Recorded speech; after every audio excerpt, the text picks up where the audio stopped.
নমস্কার, আমি আপনাদের জয়দেব শাস্ত্রী।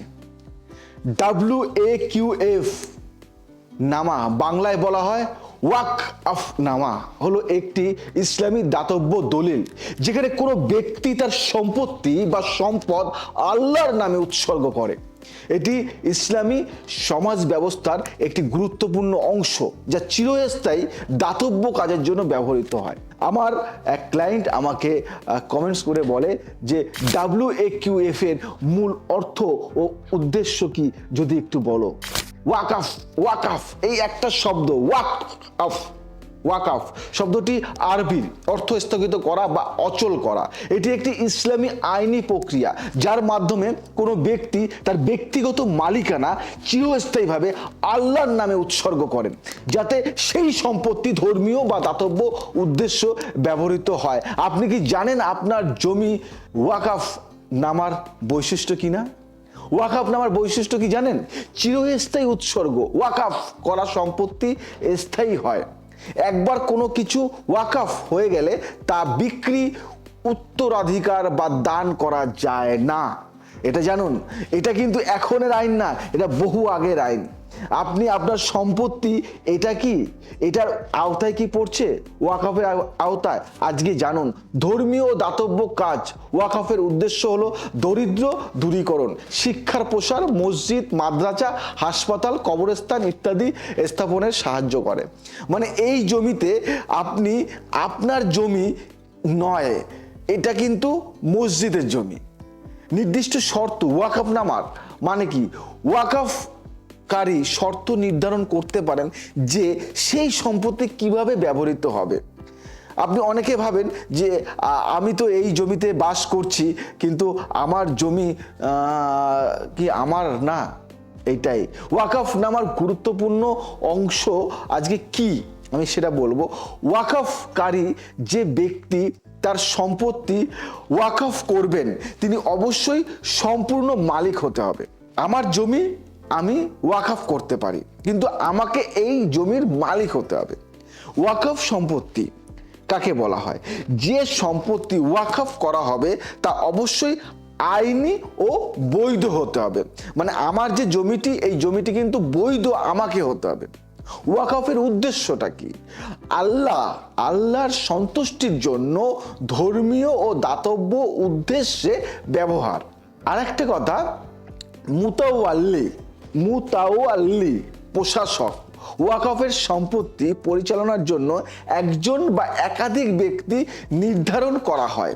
এটি ওয়াকফ নামা বা ওয়াকফ নামায় উল্লেখ থাকে।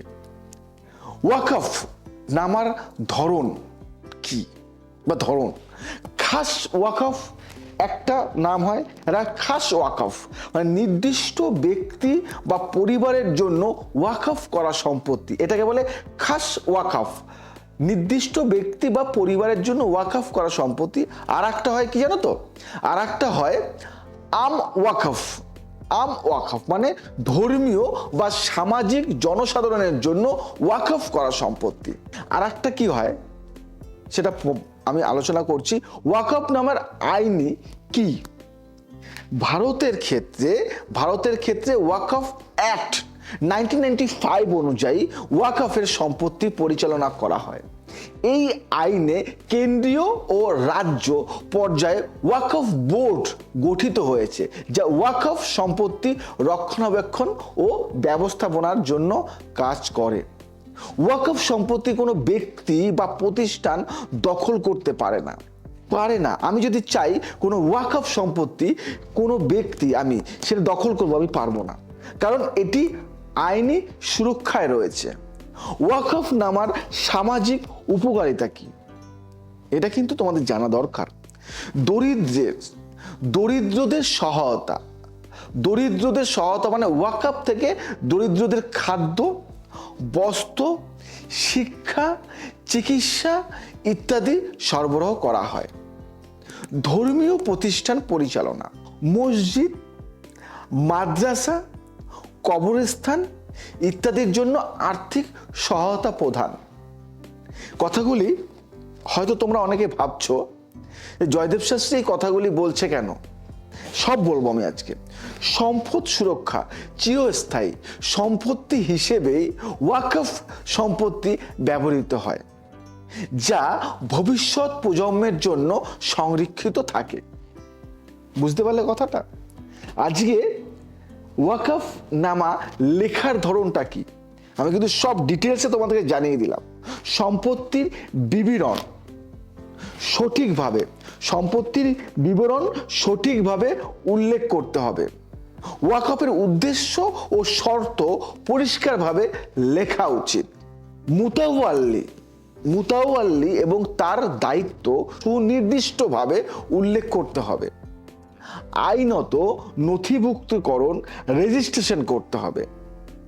মানে আইনত নথিভুক্তিকরণ মানে রেজিস্ট্রেশন, এক ভাষায় যেটা আমরা বলি সেটা করতে হবে। উদাহরণ, একটি জমি ওয়াকফ করে বলা হয়েছে যে তা দিয়ে একটি মসজিদ ও স্কুল নির্মাণ করা হবে। এক্ষেত্রে সেই জমি বিক্রি বা অন্য কোনো কাজে ব্যবহার করা যাবে না। বুঝতে পারলে কথাটা? যদি না বুঝতে পারো আমি আবার সহজভাবে বোঝাবো। ওয়াকফনামা ইসলামী সমাজের দাতব্য কাজ এবং মানব কল্যাণের এক বিশেষ পদ্ধতি। এটি শুধুমাত্র ধর্মীয় কাজেই নয়, সামাজিক উন্নয়নের গুরুত্বপূর্ণ ভূমিকা পালন করে। সঠিকভাবে ব্যবস্থাপনার মাধ্যমে এটি সমাজে ইতিবাচক পরিবর্তন আনতে পারে। এবার বুঝতে পারলে? এবার আমি বলি, আমি জয়দেব শাস্ত্রী, আমি একজন হিন্দু, কট্টর হিন্দু, আমি সনাতনী, আমি 51 কালীবাড়ির প্রতিষ্ঠাতা, আমি মাকে নিয়ে থাকি, আমি মা আমার সব। এবার তোমরা বলতে পারো জয়দেব শাস্ত্রী হঠাৎ করে মুসলিম সম্প্রদায়ের এই ওয়াকফ নিয়ে কেন কথা বললো? কারণ দেখো, অনেক জমি আছে, সেই জমি অনেকে বিক্রি করে এবং অনেকে কেনে, এবং কিনে সে কিন্তু বুঝতে পারে না যে আমি এই জমিটা আমি যে কিনেছি, হয়তো কোনো দালাল চক্করে পড়ে সে জমিটা কেনে। আমি কেন বললাম? কারণ আমারই কোনো একজন ক্লায়েন্ট, সে এই জমিটি কিনেছে, কেনার পরে সে কিন্তু মহা বিপদে পড়েছে, এবং এই বিপদটা যাতে সাধারণ মানুষ না পড়ে, কারণ আমি একজন জ্যোতিষ হয়েও আমার কিন্তু উচিত যে বিপদ থেকে মানুষকে রক্ষা করা, সেটা যেভাবেই হোক না কেন। আজকে বলি, এটা কিন্তু বড় বিপদ, অনেকেই পড়েছে। ধরুন আপনার একটা জমি ওয়াকফ করা আছে, মানে কি ওই জমিটি দান করা হয়েছে। কিসের নামে দান করা হয়েছে জানেন? ওই জমিটিতে শুধুমাত্র হয় যেমন ধরুন আমাদের হিন্দুদের কোনো জমি কি হয়, আমাদের হিন্দুদের কোনো জমি দানপত্র হয় না, কি হয়, দেবত্ব সম্পত্তি হয়ে যায়। দেবত্ব সম্পত্তি হয়ে যায় মানে কি, ওখানে কোনো মন্দিরই তৈরি হবে, বা ওখানে কোনো মন্দিরের সেবায়েত যে আছে সেই থাকতে পারবে। ওটা তার নামে হবে না, শুধুমাত্র ওটা মন্দিরের নামে, বা ওটা ভগবান প্রদত্ত জমি। বুঝতে পারলে? তো যাই হোক, তো এরকম ওই জমিটি কিন্তু মসজিদের নামে, বা ওই জমিটি কোনো দরিদ্রকে হেল্প করার জন্য, বা ওই জমিটি কোনো মাদ্রাসা, যাই হোক ওই রিলেটেড কোনো কিছুর জন্য কিন্তু ওই জমিটি ওয়াকফ করা হয়েছে, ওর আওতায় পড়েছে। তাই ওই জমিটি সাধারণ মানুষ কিনতে পারবে না, বা ওই জমিটি দানপত্র হবে না, বা ওই জমিটি রেজিস্ট্রি করা যাবে না, বা ওই জমিটি তার মালিকানা সে পাবে না। কারণ ওয়াকফ জমি একমাত্র ওই জমিটি শুধু মসজিদের জন্য, বা ওই ধরনের কোনো দাতব্য চিকিৎসালয় বা কোনো দাতব্য কাজের জন্য ব্যবহৃত হবে। তো এই ভুল করে অনেকেই আছেন দালাল চক্করে পড়ে যে কোনো জমি কিনে নেয়। তো সেই জমি কেনার আগে এইগুলি কিন্তু সার্চ করে, বা এইগুলি কিন্তু জেনে নেওয়া অনেক দরকার, কেন এরকম অনেক মানুষ ঠকে গেছে। তাই এগুলি জানিয়ে দিলাম। আমি শুধু একটা কথাই বলি, কোনো জাতপাত নিয়ে আলোচনা করলাম না, বা কোনো সম্প্রদায়কে আঘাত করলাম না, শুধু একটাই কথা বললাম যে একটা জিনিস, একটা শব্দ অনেকেই জানে না, সেই শব্দটাকে আমি জানিয়ে দিলাম। তাই আমাকে একজন বলল যে এটা মানেটা কি, তো আমি তাকে বললাম এবং আমি বললাম যে আমি যাতে সাধারণ মানুষরাও জানতে পারে সেই জন্য আমি এটা নিয়ে একটা প্রোগ্রাম করলাম, তাই করলাম। যদি ভালো লাগে শেয়ার করো, লাইক করো, কমেন্ট করো এবং ছড়িয়ে দিও, সবার কাছে ছড়িয়ে দিও, যাতে সমস্ত মানুষ এই বিষয়টা জানতে পারে। ভালো লাগলে একটা লাইক তো বানতা হ্যায়। নমস্কার, জয় শ্রী রাম কৃষ্ণ।